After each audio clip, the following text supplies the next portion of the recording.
이번 주 들어서 처음 보는 다소 기분 좋은 그리고 또 확실한 반등 움직임인데요. 어떻게 봐야 될까요? 요한타증권의 박진희 부장 만나보시죠. 안녕하세요. 네, 안녕하세요. 네, 오늘은 그래도 또 기분 좋은 아침입니다. 어떻게 보고 계신가요? 네, 어제 미국 시장 CPI 발표 예상치 안에서 잘 나오면서 시장이 좀 반응을 했고요. 사실 뭐 그거보다는 구글의 뭐 여러 가지 이슈들이 좀 시장이 좀 원인이 되면서 상승을 많이 했습니다. 기술주 중심으로 좀 상승을 많이 한 상태입니다. 오늘 시장 장 초반이지만 2차 전지 중심으로 해서 조금 반등세가 나오고 있고요. 워낙 좀 낙폭이 크다 보니까 좀 중소형단에서 또 특히 이제 리튬이라든지 이런 쪽에서 좀 강세가 좀 나타나는 모습. 중국에서도 지금 탄산 리튬 가격 좀 반등하고 있기 때문에 이런 부분 영향이 됐겠고요. 오늘 로봇이라든지 인공지능 섹터까지 해서 고르게 1, 2, 3월 달에 많이 올랐다가 빠졌던 종목들 위주로 좀 반등을 해주고 있고요. 그동안 많이 올랐던 엔터주들은 오늘 조금 조정에 들어가는 모습 보실 수가 있겠습니다.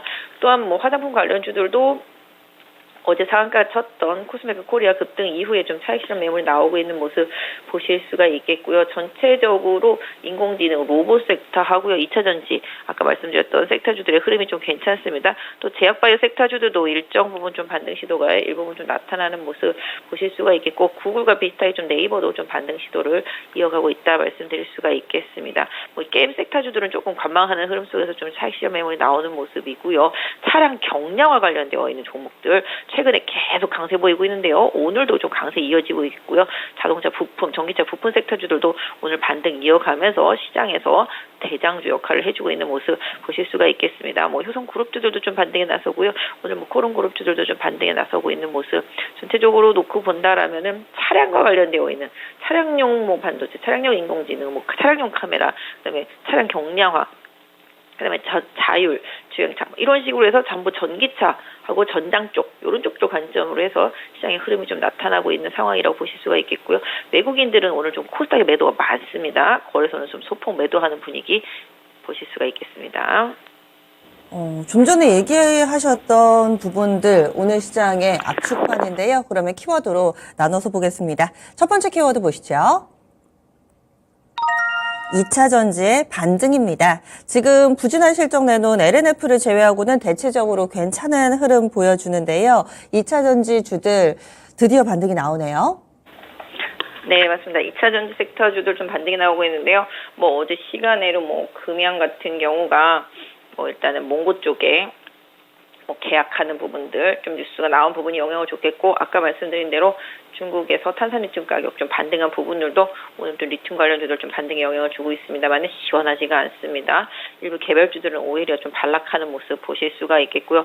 지금 뭐 전반적으로 지금 장 초반에 좀 빠르게 올랐다가 또 차익 실현 매물 나오는 흐름들이 좀 나타나고 있어서 좀 보셔야 되겠는데 뭐 그동안 좀 많이 빠졌던 응급제 쪽들 뭐 대주전자나 나노 같은 이런 쪽들을 조금 반등 살짝 나오고 있는 모습이고요. 그다음에 뭐 코스모 신소재, 뭐 그다음에 코스모 화학 이런 쪽도 좀 강한 반등 좀 있는 모습입니다. 그러니까 좀 대형주 단에서 좀 강한 반등이 나타나주고 있고요. 개별주들도 뭐 변동성이 엄청 큽니다. 리튬 관련주들 뭐 지난번에도 말씀드렸지만 분명히 좀 선별해야 될 필요가 있는 상황이고요. 선별을 시키고 슬림을 시키는 게 소재 쪽에서는 필요하겠습니다. 다만 단기적으로 워낙 많이 빠졌기 때문에 일정 부분 좀 기술적인 반등이 나온다라고 봐주시면 좋겠고요. 이 기술적인 반등은 개인적으로 봤을 때 개별주들에 한해서는 조금 말씀드린 대로 실적과 주가의 괴리가 큰 종목들은 좀 리스크 관리를 하면서 비중을 좀 줄여나가시는 전략이 조금 더 유효할 것 같고 대형주 단에서 2차 전지 주들은 뭐 역시 좀 기간 조정, 그러니까 반등과 하락 이런 부분들이 좀 연결되면서 기간 조정과 가격 조정에 시간을 좀 보내면서 에너지 보충의 시간이 좀 더 필요하지 않을까 싶은데요. 일단은 뭐 기술적인 반등과 그 한계를 조금 더 확인해 보시면서 2차 전지 섹터의 전략을 좀 더 다시 짜는 전략이 좋겠습니다. 네? 그리고 또 테슬라 쪽에서 LG 에너지 솔루션에 이 배터리 쓴다, 이 모델 3 쪽에 적용을 한다, 모델 3 롱레인지 쪽에서 적용한다 보도가 나왔는데 오히려 이와 관련된 종목군들만 약한 거는 뭐 특별한 이유가 있나요? 뭐 일단 특별한 이유는 없고요. 제가 알기로는 뭐 그런 부분들은 이미 조금 알려져 있던 내용들, 뭐 확인 사살 정도. 그러니까 오히려 알려져 있던 내용, 새로운 내용은 좀 아니라고 보고 있습니다. 그러다 보니까 좀 차익 실현 매물이 나오고 있고요. 지금 보시면 대형주 단에서 LNF라든지 그다음에 LG 에너지 솔루션 SK 이노베이션 뭐 이런 쪽들 지금 보시면 SDI도 지금 맥을 못 추고 있습니다. LG화학도 지금 부하권에 있습니다. 대형주들 쪽으로 차익 실현 매물이 나오고 있기 때문에 LG 에너지 솔루션이 좀 하락하고 있다라고 봐주시는 게 오히려 좀 맞지 않을까 싶습니다. 네. 다음은 두 번째 키워드 넘어가겠습니다. 구제역 관련해서 동물 백신 주들이 강세의 흐름을 보여주고 있습니다. 좀 더 지속될까요? 약간 좀 느낌이 예전에 코로나 초기 때 느낌이죠. 그때도 뭐 이렇게 관련되어 있는 원자재, 그때도 뭐 설탕, 밀, 뭐 이런 것들 막 엄청 올랐었고, 그때도 뭐 동물용 백신 뭐 이런 거 엄청 올랐었었는데요. 왜 지금 그런 느낌의 흐름이 나오는지 모르겠는데, 일단은 좀 뉴스에 좀 반응을 하고 있습니다. 사실 뭐 엔데믹 선언을 하고 뭐 이런 부분들이 분명히 있겠습니다만은, 지금 뭐 이제 구제역이 4년 만에 처음 나왔다. 이 뉴스가 나오면서 지금 이제 동물 약과 관련되어 있는 종목들이 다시 급등해서 상한가 왔습니다. 어제 화장품주 실적 나오면서 뭐 코스메카하고 인그루드랩 상한가 간 것처럼 이쪽도 뭐 워낙 가격이 뭐 반등의 기미가 있었네? 이런 기미가 아예 없다. 그냥 한 방에 상한가. 그러니까 어떤 면에서 본다면 장기 하락주들에 대한 순환 쇼커버링? 뭐 이런 부분들, 뭐 일정 부분 다른 종목들도 사실 있죠. 뭐 제일바이오 같은 경우는 뭐 그동안 많이 갔었고, 하지만 뭐 이글벳이나 다른 종목도 다 바닥에 있었거든요. 그러다가 이제 순식간에 올라온 부분들이 좀 있겠습니다. 그래서 일단 구제약과 관련된 종목들이 좀 강하게 반등이 나왔습니다만은 일단 이쪽 개별주들 제 개인적으로 봤을 때는 추세 만들고 수급이 만들어주고 뭔가 실적 모멘텀이 막 있었던 종목들 외에는 낙폭과대에 따른 뭐 기술적인 반등과 뉴스 이슈에 따른 뭐 테마성 흐름 이런 부분을 좀 봐주시는 게 좋겠습니다. 그래서 오히려 상한가 간 종목은 뭐 그냥 유지해야 되겠지만 그런 종목들 아니다라면은 분차트 좀 잘 보시고요.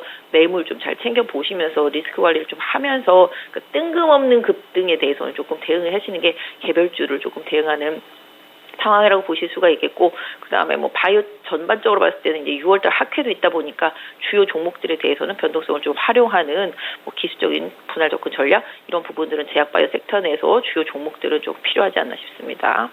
네. 다음 마지막 키워드 넘어가겠습니다. 자동차 부품주 그리고 그 가운데서 경량화 관련된 종목군들이 강합니다.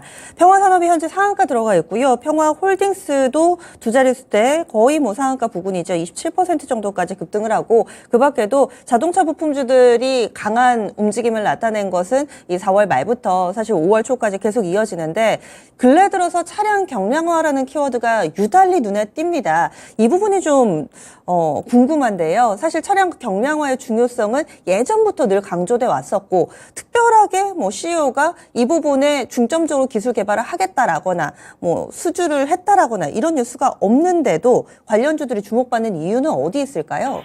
예전에 제가 2차 전지에서 자동차 부품, 전기차 부품 충전 쪽으로 흐름이 좀 넘어간다고 말씀을 드렸고요.